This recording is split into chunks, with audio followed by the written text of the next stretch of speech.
So,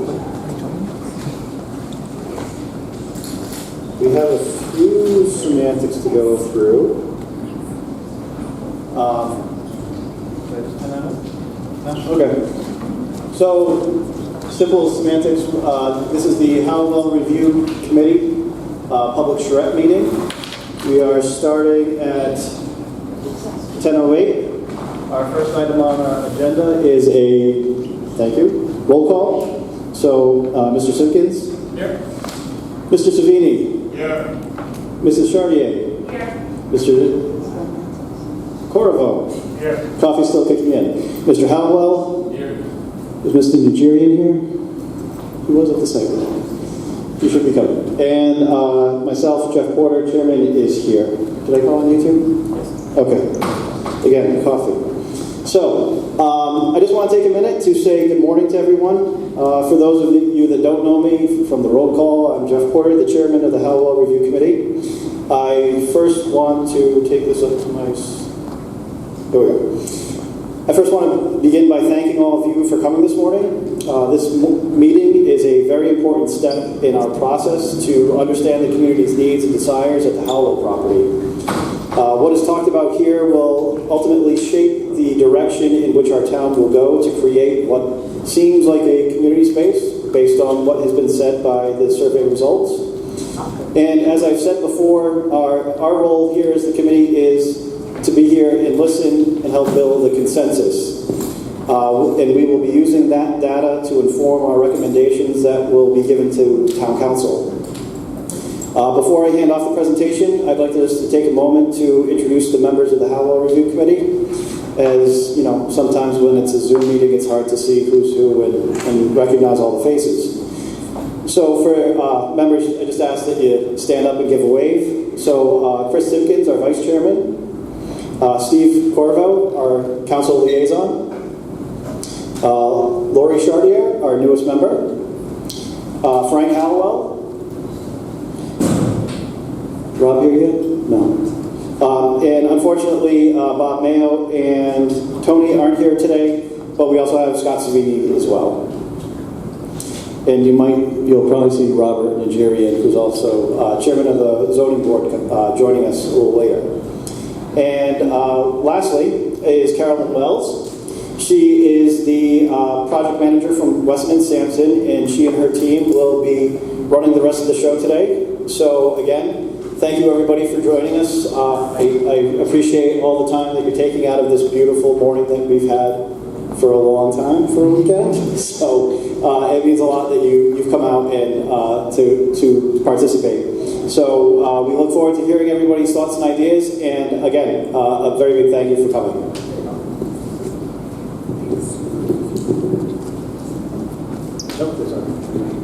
Can y'all hear me? Yes. Okay. Hear me anyway, but hi, I'm Caroline Wells. I'm with Weston and Sampson Engineers, and we are consulted to help North Smithfield understand what's possible on the site, understand the status of the existing buildings, and some of the site conditions to give you a sense of what is possible on the site. I just want to introduce my team really quickly. They will help facilitate your sessions today. I have Joanna Nadeau, if you guys could raise your hand, Adria Boynton, and Tong Yi Jin. And they will be helping us facilitate our smaller sessions that we'll do later on today. And we have about a couple of hours, but they're going to be active hours where we're really going to put on our thinking caps and think very strongly about the site. Have all of you been able to go to the site, if not today, recently, so you have a good sense of it? Fantastic. Sounds great. All right, slide please. So our goals for today are to give you an update on some of the work that we've been doing so far, so that you have a kind of baseline understanding of the site, some of the underlying issues that we're seeing, and also to look at some other projects where either school sites or other sites have been converted or what we call adaptively reused for other purposes. We also want to encourage you to think broadly about the use of the site, and specifically. So when we go into our sessions and we talk, and for example, you'll say a senior center, Well, what is it about senior center that you'd really like to see? We're going to try and boil that down to actual uses. For example, would you like places to learn, places to do fitness, places to have a meal prepared? Those are the sort of functions that we're trying to look for, because function tells us how to use space. Next slide, please. All right, I'm going to hand it over to Chris. The town has done a pretty extensive survey, and they've got a great batch of results, and he's going to go through so that you can get some sense of what people are thinking so far. Thank you. And my wife says that I have a tendency to eat microphones, so let me know if this thing is going digestive. But show of hands, who here took the survey that we had put out recently? Oh, great. I knew that because you all showed up and you're very invested in this project anyway. But as a recap, for about 6 weeks, we put out a survey that asked a few simple questions, and we've compiled the results and kind of looked at what everybody was saying. And I just want to quickly take everyone through that. I think you all deserve to see the data that you shared with us. So in total, we got 441 people responding to this thing, which surpassed, I think, a lot of our expectations. So the first question we asked was, should the town keep or sell the property? And we got a pretty definitive answer that overwhelmingly residents want to see the town keep the property and they want to see something done with it. In fact, 90% of the respondents to that survey said that the town should keep the property. The second question we asked was, what would you like to see from the property? And we got a lot of responses, and what you'll see here is some of the themes that started to emerge. So this is a word cloud, and you can see a lot of things that were mentioned frequently, and the more frequently something is mentioned, the bigger it is. So you'll see words jump out: senior center, community center, playground, park. All those type of things were common themes across a lot of the responses. And so we're going to dive into some of those and kind of talk through them. So the first takeaway, our senior residents are loud and clear. 41% of those 441 respondents mentioned wanting a senior center here in town. 29% of all the responses mentioned some kind of community center or a multi-generational space. And an additional 18% on top of all of those, they didn't specifically mention any age-based usage of the site, but they mentioned things that kind of cut across generations, like park or some type of classes, but they weren't age-specific. So one thing that I did is I wanted to look at the commonality between folks who mentioned a senior center and mentioned a community center, and kind of try and see, among the people that mentioned both of those, what are the specific things that they were saying. So in the middle there of that diagram, you'll see some of the common themes were playground, meeting spaces, types of entertainment, so concerts and theater, nature trails, walking trails, pool, the splash park for kids, and a community garden.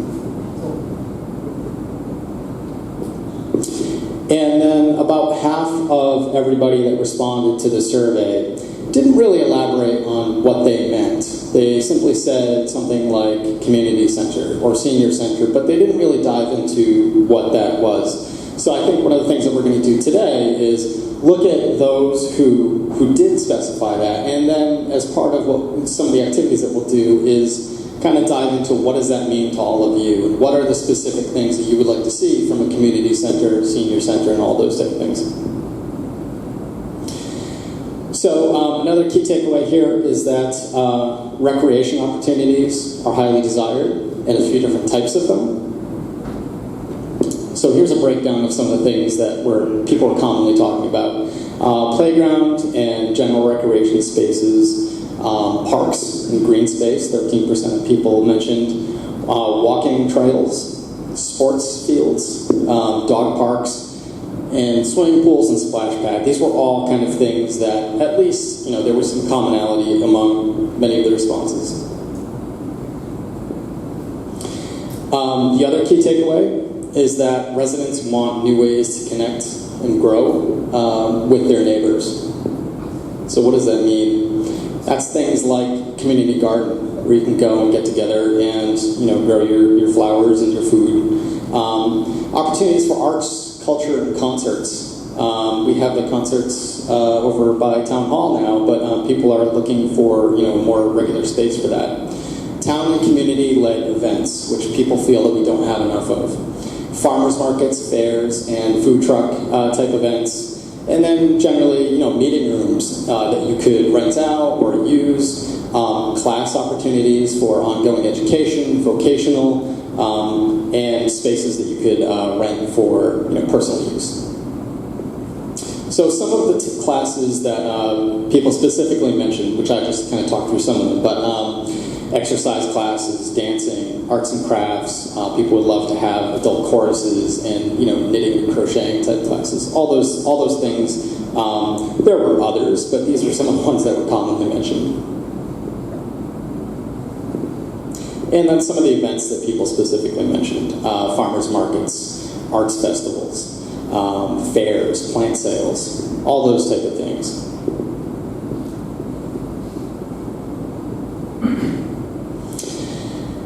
So another high-level takeaway is that there is a desire for flexible spaces that can be used in different ways. So rooms that can kind of be tailored to different needs. And then purpose-built dedicated spaces. So things like a commercial kitchen or art spaces that you're not afraid to get the walls a little bit messy when you're painting. Maker spaces that have kind of increased electrical capacity. Areas where small businesses could go and kind of work on their business plan, or people could go and do co-working. So things like having good Wi-Fi and meeting rooms that aren't really noisy, regardless of what's going on next door. All those type of things.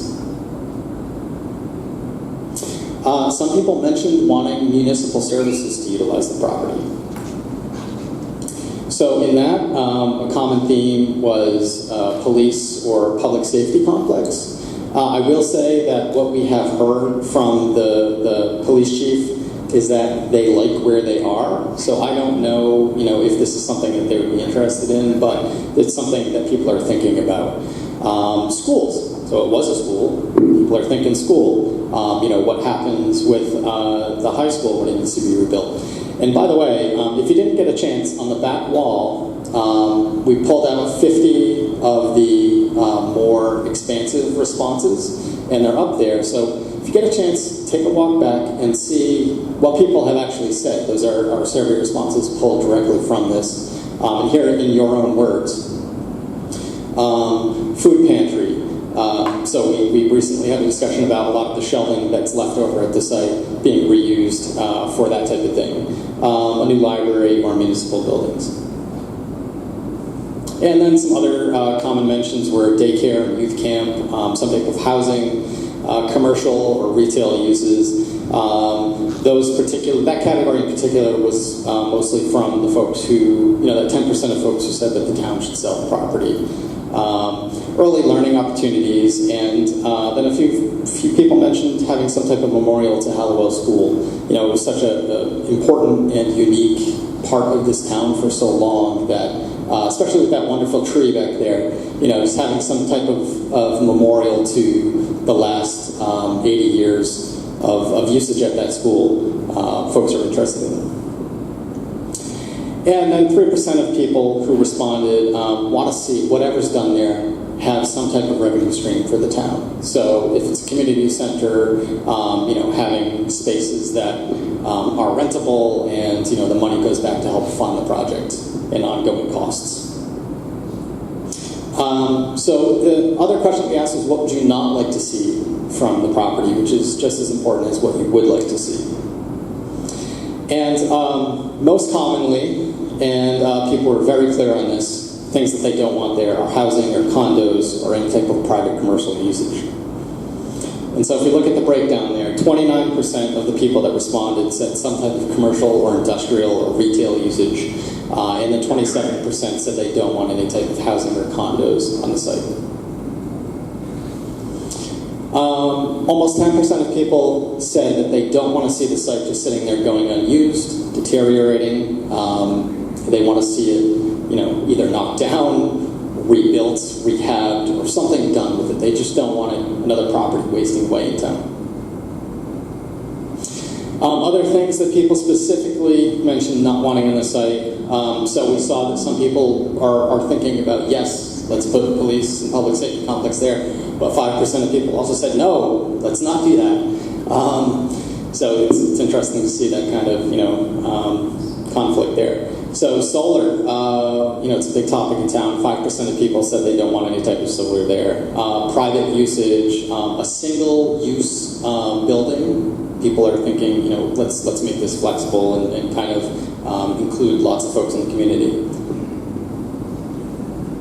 So here are the key takeaways. After I have spent so much time looking at these 400 plus responses, probably 15 hours going through them, trying to understand what all of you and what our broader community is trying to say to us through this. So the first takeaway for me is that people are excited about this project. The fact that we got 400 plus responses is incredible. Over the course of 6 weeks, I actually work for a survey company, and it's tough to get people to take surveys. It's boring, it's laborious. 440 people did that willingly for us and thoughtfully gave us some great answers. So it's because people love the Halliwell site and they see opportunity in it. There's overwhelming support to do something community-oriented on the site. Everybody's got an idea, and if you talk to anybody about Hellwell, everybody has an opinion about what it should be, which is wonderful, because people are excited and they see that opportunity. And I hope that today we can dive into some of those and kind of drill into what those realistic and feasible ideas are. People are seeing this as a way to supplement existing town offerings. So they're not saying, well, we already have this, but let's do another one over here. They're saying, how can we take deficiencies in what our town currently offers and create new opportunities on the Howwell site? So things like a senior center, or even a covered pavilion, just a place where you can go and do things that you can't currently do in town. So I think this is really the summary level takeaway of this whole survey. People want to turn Howwell into some type of community space that offers a variety of activities for all of our residents to take advantage of and fills those gaps in the current town offerings. And what that is, we'll start to talk through today. And thank you all for coming. And I'm going to hand it back to Carolyn.